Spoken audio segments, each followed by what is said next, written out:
नमस्कार मंडळी, मी तुमचा लाडका मित्र वरद विजय चव्हाण आणि मी तुम्हा सर्वांचं माझ्या युट्यूब चॅनलमध्ये स्वागत करत आहे.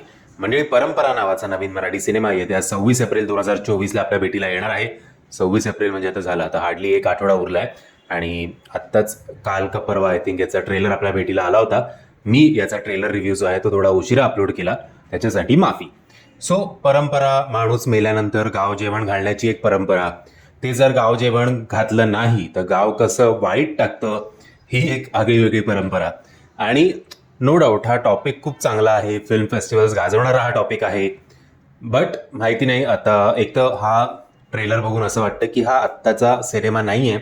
आय थिंक बऱ्याच आधी हा सिनेमा शूट झाला असावा आणि त्यानंतर काही कारणांमुळे तो रिलीज झाला नव्हता तेव्हा, आणि आत्ता आपल्या भेटीला हा सिनेमा आलेला आहे.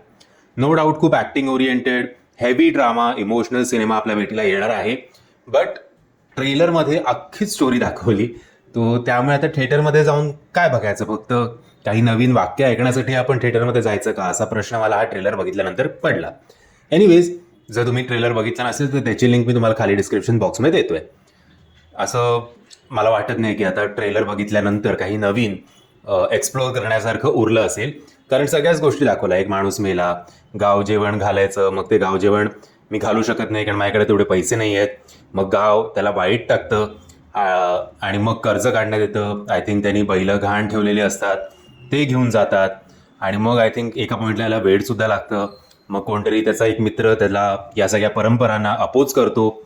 आता आय थिंक फक्त जर काय उरलं असेल तर अण्णांना, म्हणजे जे वारलेत त्यांना मुक्ती मिळणार गाव जेवण झाल्यानंतर. पण आय थिंक गाव जेवण घातलं होतं, कारण एक ट्रेलरमध्ये एक शॉट दिसला मला, ते होतं किंवा मग हे लोक सक्सेसफुली अपोज करून गावकऱ्यांचा विचार जो आहे तो बदलतात की बाबा एखाद्याची ऐपत नसेल तर जो माणूस जिवंत आहे त्याला तरी नीट जगू दे, त्याला अजून कर्ज काढून मेलेल्या माणसासाठी गाव जेवण घालण्याचा काय अर्थ आहे. आय थिंक एवढाच एक पार्ट अनएक्सप्लोर्ड असेल. या प्रश्नाचं उत्तर जर तुम्हाला जाणून घ्यायचं असेल तर तुम्हाला हा सिनेमा 26 तारखेला, जेव्हा ऑलरेडी आय थिंक जुनं फर्निचर, संघर्ष योद्धा, अजून एक कुठला तरी येतोय मराठी सिनेमा, सो 3-4 मराठी सिनेमे ऑलरेडी लाईंड अप आहेत.